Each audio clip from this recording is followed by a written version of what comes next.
सभी साथियों को मेरा नमस्कार। साथियों, आज की इस वीडियो में हम बात करेंगे शिक्षा विभाग से जुड़े हैं कुछ महत्वपूर्ण अपडेट के बारे में, जैसे कि समायोजन के संबंध में जो कि ज़िले के अंदर में हुआ था और उसमें विभिन्न जनपदों में घर वापसी हो रही है। यानी कि जो समायोजन हुए थे, विद्यालय एकल हो गए थे या फिर शिक्षक विहीन हो गए थे, उन विद्यालयों में विभिन्न जनपदों से लगातार आदेश जारी हो रहे हैं, जिनकी अपडेट आप सभी को चैनल की ओर से प्रोवाइड कराई जा रही है। वहीं टीईटी मामला सुप्रीम कोर्ट को लेकर के एक बड़ी अपडेट आज निकल कर के आई है। वहीं टीईटी के विरोध में दिल्ली में प्रदर्शन के लिए 24 नवंबर की तारीख फाइनल कर दी गई है। 24 नवंबर को दिल्ली में प्रदर्शन किया जाएगा। तो साथियों, ये वीडियो आपके लिए काफ़ी महत्वपूर्ण है और विभाग से जुड़ी महत्वपूर्ण अन्य अपडेट के लिए हमारे यूट्यूब चैनल शिक्षा विभाग को जरूर सब्सक्राइब करें। साथ ही आप हमारे टेलीग्राम चैनल और हमारे व्हाट्सएप ग्रुप को ज्वाइन कर सकते हैं। वहां पर आपको विभिन्न विभाग से संबंधित महत्वपूर्ण आदेश का PDF मिल जाएगा और भी अन्य महत्वपूर्ण चीज़ें आपको वहां पर प्रोवाइड कराई जाती हैं। तो चलिए देख लेते हैं आज की सभी महत्वपूर्ण खबरें, जो कि दिन भर की काफ़ी इंपॉर्टेंट खबरें हैं। तो वीडियो को लाइक कीजिएगा और चैनल को सब्सक्राइब करें और सभी साथियों के पास इसको शेयर जरूर करें। सबसे पहले टेट को लेकर एक बड़ी अपडेट आ रही है कि टेट अनिवार्यता पर बड़ा फैसला।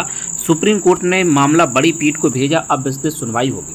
सर्वोच्च न्यायालय सुप्रीम कोर्ट ने सरकारी स्कूलों में कक्षा 1 से 8 तक के छात्रों को पढ़ाने वाले शिक्षकों के लिए शिक्षा योग्यता परीक्षा यानी कि शिक्षक पात्रता परीक्षा टेट को अनिवार्य बनाने अपने फैसले को चुनौती देने वाली याचिकाओं को अब एक बड़ी पीठ के पास भेज दिया है। पूरे देश में पहली से 8वीं कक्षा तक के छात्रों को पढ़ाने वाले सरकारी स्कूलों शिक्षकों के लिए शिक्षा योग्यता परीक्षा यानी टीईटी अनिवार्य करने के सुप्रीम कोर्ट के निर्णय को चुनौती देने वाली याचिकाओं पर अब सुप्रीम कोर्ट की बड़ी पीठ सुनवाई करेगी। सुप्रीम कोर्ट में सुनवाई कर रहे जस्टिस दीपांकर दत्ता और जस्टिस ऑगस्टिन जॉर्ज मसीह की पीठ ने कहा है कि इस याचिका में कई कानूनी प्रश्न और पहलू हैं। लिहाजा ये पीठ इस मामले को ऐसे अन्य समान मामलों के साथ सुनवाई के लिए चीफ जस्टिस पर अग्रसारित करती है, ताकि बड़ी पीठ का गठन कर इस मामले से जुड़े सभी पहलुओं पर विस्तृत सुनवाई के बाद उन वैधानिक प्रश्नों को उत्तर दिए जा सकें। इससे पहले उत्तर प्रदेश और कुछ राज्यों में टेट की अनिवार्यता को चुनौती देने वाली याचिकाओं पर सुनवाई के बाद सुप्रीम कोर्ट ने ऐसे इम्तिहान पूरे देश में कराने आदेश दिया था। सुप्रीम कोर्ट ने 1 सितंबर 25 को जस्टिस दीपांकर दत्ता और जस्टिस मनमोहन की पीठ ने इस मामले में अपना निर्णय सुनाया है।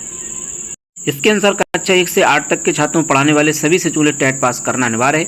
यह नियम 2011 के बाद नियुक्त सचिवों में लागू होता है। जिन्होंने टेट पास नहीं किया उन्हें 2 साल के भीतर टेट पास करना होगा, वरना उन्हें अनिवार्य सेवानिवृत्ति लेनी होगी। जो शिक्षा सेवानिवृत्ति करीब है, इनको 5 साल से कम बचे उन्हें इस नियम छूट दी गई। लेकिन अगर उन्हें पदोन्नति यानी प्रमोशन चाहिए तो टेट पास करना होगा। यानी कि चाहे आप किसी भी बैच के हों, आपको टेट पास करना होगा। इसको लेकर के ये आदेश दिया था और एक जनहित याचिका में मामले को अब बड़ी बेंच के पास भेज दिया है। यानी कि अब इस पर एक बेंच गठन की जाएगी और इसको विस्तृत रूप से सुना जाएगा। और साथ ही साथ रिव्यू जो याचिका है उसकी अभी सुनवाई नहीं हुई है और उम्मीद है कि उसको भी इसी बेंच के साथ ही कनेक्ट कर दिया जाएगा। टेट को लेकर के ये बड़ी अपडेट है कि एक बेंच गठन हो रही है और इसमें इस मामले को सुना जाएगा।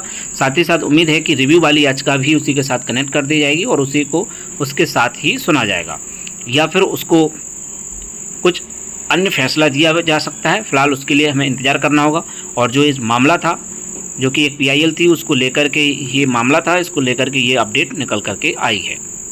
तो इस मामले में सुप्रीम कोर्ट ने मामला बड़ी पीठ को भेजा है और वो इस पीठ में सुनवाई होगी और वो इस याचिका को सुनेगी। वहीं समायोजन को लेकर के बड़ी अपडेट है। कार्यालय जिला विशिष्टाधिकारी चंदौली जनपद से 13 अक्टूबर का आदेश जारी हुआ है। यहाँ पर भी कहा गया है कि जो पहले आदेश जारी हुआ था उसमें कहा गया था कि शिक्षकों के ट्रांसफर में इस चीज़ को ध्यान रखा जाए कि एकल शिक्षा अथवा शिक्षक विहीन हो रहा को कार्मिक नहीं किया जाएगा। संज्ञान में आया कि कतिपय विद्यालय एकल शिक्षा अथवा शिक्षक विहीन है, अतः आपको निश्चित किया जाता है कि शैक्षिक सत्र 25-26 में स्वेच्छा से अंतर जनपदीय स्थानांतरण समायोजन के फलस्वरूप कार्यमुक्त किए जाने से एकल शिक्षक अथवा शिक्षक विहीन विद्यालय सूची तैयार कर 2 दिवस के अंदर अधोस तारीख को उपलब्ध कराना सुनिश्चित करें। सचिन कुमार जिला विशिष्टाधिकारी चंदौली की तरफ से ये आदेश जारी हुआ है। तो चंदौली जनपद में लिस्ट बनाई जानी है और 2 दिवस के अंदर मांगा गया है। तो 15 तारीख तक यहाँ पर लिस्टें बन जाएंगी और जल्द ही आप सभी के सामने होंगी जो भी लिस्टें बन करके आएंगी। और अगर वो सार्वजनिक की जाएंगी तो आप सभी के भी शेयर की जाएंगी। फिलहाल यहाँ पर भी विद्यालय वापसी के लिए ये आदेश उसी से संबंधित है।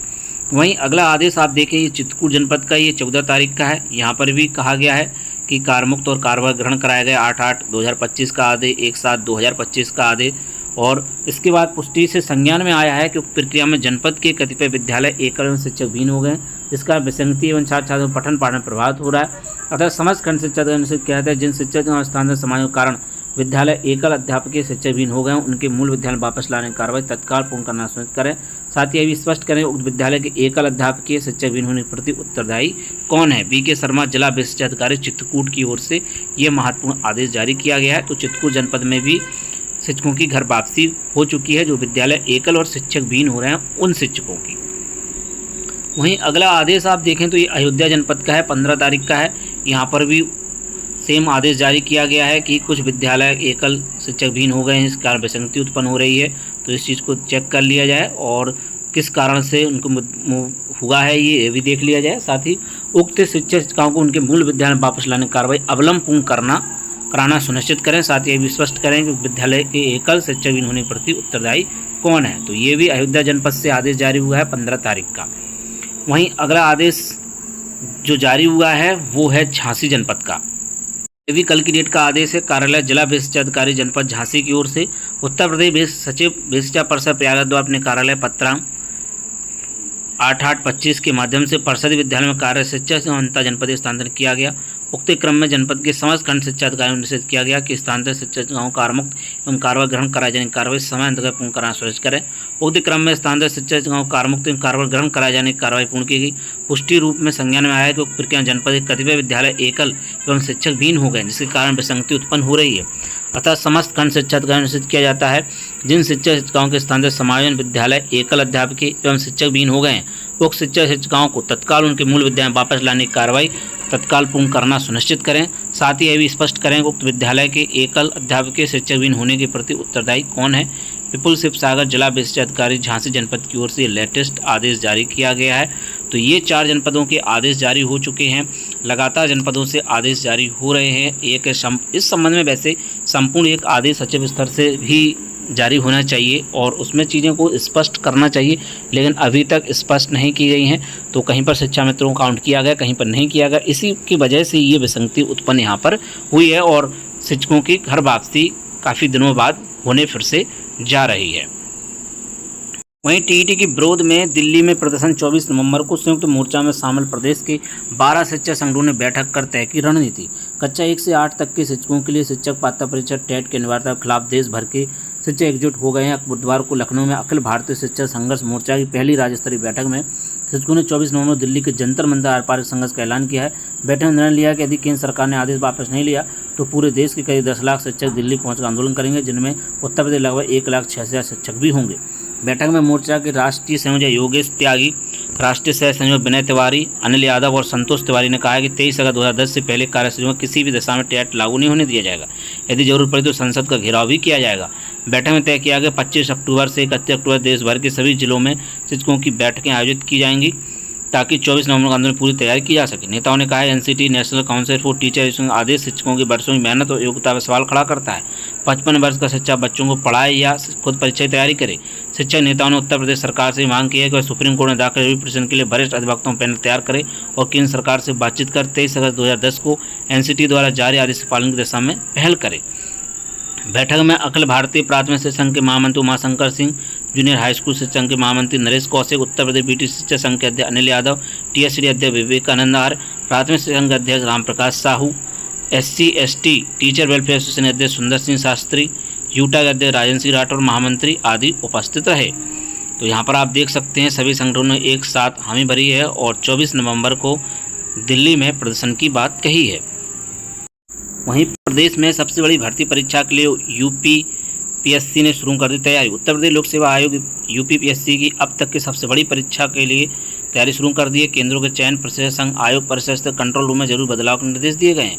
आयोग की ओर से राजकीय माध्यमिक विद्यालयों में सहायक अध्यापक LT ग्रेड के 7,466 पदों के लिए आवेदन मांगे गए हैं। इन पदों के लिए इतने प्रतियोग 12 लाख से अधिक अभ्यर्थी शामिल होंगे। आयोग के अफसरों के अनुसार आवेदन संख्या के लिहाज से अब तक की सबसे बड़ी भर्ती परीक्षा है। आयोग ने विषय के अनुसार 3 दिनों में परीक्षा कराने का निर्णय लिया है। पहले चरण में 6 और 7 दिसंबर परीक्षा कराई। इसके बाद 21 दिसंबर परीक्षा हुई। इस संबंध में आयोग की ओर से सभी जिलों से केंद्रीय जानकारी मांग ली गई है। इसके अलावा अन्य तैयारी भी शुरू कर दी गई है। एक सप्ताह पहले पहुंच जाएंगे आयोग के प्रतिनिधि। कंट्रोल रूम से रखी जाएगी नज़र। LT ग्रेड परीक्षा में भी PCA 2025 कंट्रोल रूम से नज़र रखी जाएगी। वहीं 10 साल के बाद भी चयन वेतन न मिलने से शिक्षकों में नाराजगी। प्रदेश के हजारों परिषदीय विद्यालयों में शिक्षक चयन वेतन पाने के लिए भटकने मजबूर हैं। नियुक्ति के 10 वर्ष पूरे होने के बाद भी चयन वेतन न मिलने से शिक्षकों में गहरी नाराजगी है।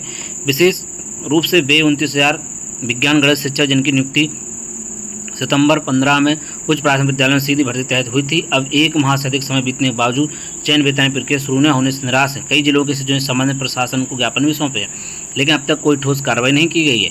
वर्ष 15 में प्रदेश के उच्च प्राथमिक विद्यालयों में 29,000 विज्ञान गणित शिक्षकों की सीधी भर्ती की गई। अब इन शिक्षकों की सेवा अवधि 10 वर्ष पूर्ण हो चुकी है, लेकिन चयन वेतनमान न मिलने से उनमें असंतोष बढ़ता जा रहा है। उत्तर प्रदेश प्राथमिक संघ के अध्यक्ष सुशील कुमार पांडे ने सुझाव दिया कि यदि ऑनलाइन प्रक्रिया तकनीकी बाधा आ रही है तो ऑफलाइन माध्यम से तुरंत लाभ दिया जाए। तो 10 साल की सेवा के बाद भी चयन वेतन न मिलने से शिक्षकों में नाराजगी। वहीं सीएम डैशबोर्ड पर नहीं दर्ज होगी मध्याह्न भोजन छात्रों की उपस्थिति। परिषदीय विद्यालयों में मध्याह्न भोजन, मिड डे मील और विद्यार्थियों की उपस्थिति का डाटा सीएम डैशबोर्ड पर दर्ज नहीं किया जाएगा। मुख्यमंत्री कार्यालय इस प्रोजेक्ट को जिले की रैंकिंग से हटाने और फ्लैगशिप प्रोजेक्ट सूची से अलग करने का निर्णय लिया है। दरअसल 1 नवंबर से जिलों से मध्याह्न भोजन करने वाले क्षेत्रों की उपस्थिति लेकर उसे रियल टाइम डैशबोर्ड दर्ज करने की तैयारी थी। इस व्यवस्था को लेकर 4 सितंबर को मुख्यमंत्री कार्यालय को पत्र भेजकर बताया गया था। मध्याह्न भोजन में छात्रों ऑनलाइन उपस्थिति भरने के कारण शिक्षकों अनावश्यक दबाव बढ़ेगा और जिलों में अधिक उपस्थिति दिखाने की होड़ भी लग सकती है। इसी को ध्यान में रखते हुए मुख्यमंत्री कार्यालय ने मध्याह्न भोजन और छात्र उपस्थिति प्रोजेक्ट को सीएम डैशबोर्ड रैंकिंग से हटाने के निर्देश दिए हैं। अब शिक्षक बच्चे उपस्थिति भरने से मुक्त रहेंगे और पहले की तरह विद्यालय रिकॉर्ड में ही उपस्थिति दर्ज करेंगे। शिक्षक संगठनों ने इस निर्णय का स्वागत किया। उनका कहना है इससे शिक्षकों को काम का बोझ कम होगा। तो सीएम डैशबोर्ड पर दर्ज नहीं होगी भोजन और छात्रों की उपस्थिति। वहीं आरक्षण निर्धारण में उलझी 1,894 पदों जूनियर एडेड शिक्षक भर्ती। विद्यालयों में रिक्त 3 पद तक सभी अनारक्षित रहेंगे। ज़्यादातर में 1-2 पद ही रिक्त। भर्ती पूरी करने शासन जारी होने के बावजूद आगे नहीं बढ़ पा रही प्रक्रिया। वर्ष 2021 की 1,894 पदों की जूनियर एडेड शिक्षक भर्ती हाईकोर्ट निर्देश और शासन की पहल के बाद भी अटकी है। भर्ती पूरी करने का आदेश 15 सितंबर शासन से माध्यमिक स्कूल शिक्षा ने जारी किया था। इस भर्ती की लिखित परीक्षा में सफल 43,600 अभ्यर्थियों को उम्मीद थी कि दीपावली तक उन्हें सुखद खबर मिल जाएगी, लेकिन अब तक ऐसा नहीं हुआ। इस भर्ती में विद्यालय को इकाई मान का आरक्षण दिया जाना है और विद्यालय में 3 या इससे कम पद रहने पर वह अनारक्षित श्रेणी के होंगे। इससे ज़्यादा रिक्त पद कम ही विद्यालयों में। ऐसे में ओबीसी, SC, ST श्रेणी आरक्षित श्रेणी की कम पद बनने के देखते हुए काउंसलिंग कार्यक्रम अटका हुआ है। इस भर्ती में प्रधानाध्यापक के 390, सहायक अध्यापक 1,504 पदों के लिए 17 अक्टूबर 2021 को हुई लिखित परीक्षा का परिणाम 15 नवंबर 2021 को घोषित किया गया था। परिणाम में विसंगति का आरोप लगा और कुछ अभ्यर्थी हाईकोर्ट चले गए। ऐसे में परीक्षा न्याय प्राधिकारी ने शासन के निर्देश पर अभ्यर्थियों से लेकर 10 महीने बाद 6 सितंबर 2022 को संशोधित परिणाम जारी किया था। तो ये प्रक्रिया अभी भी अटकी हुई है और काउंसलिंग का शेड्यूल जारी नहीं हो पाया है। तो साथियों, आज की प्रमुख अपडेट में बस इतना ही। और भी अन अपडेट के बने रहिए हमारे यूट्यूब चैनल शिक्षा पर। तो मिलते हैं अब किसी नेक्स्ट वीडियो में। जय हिंद।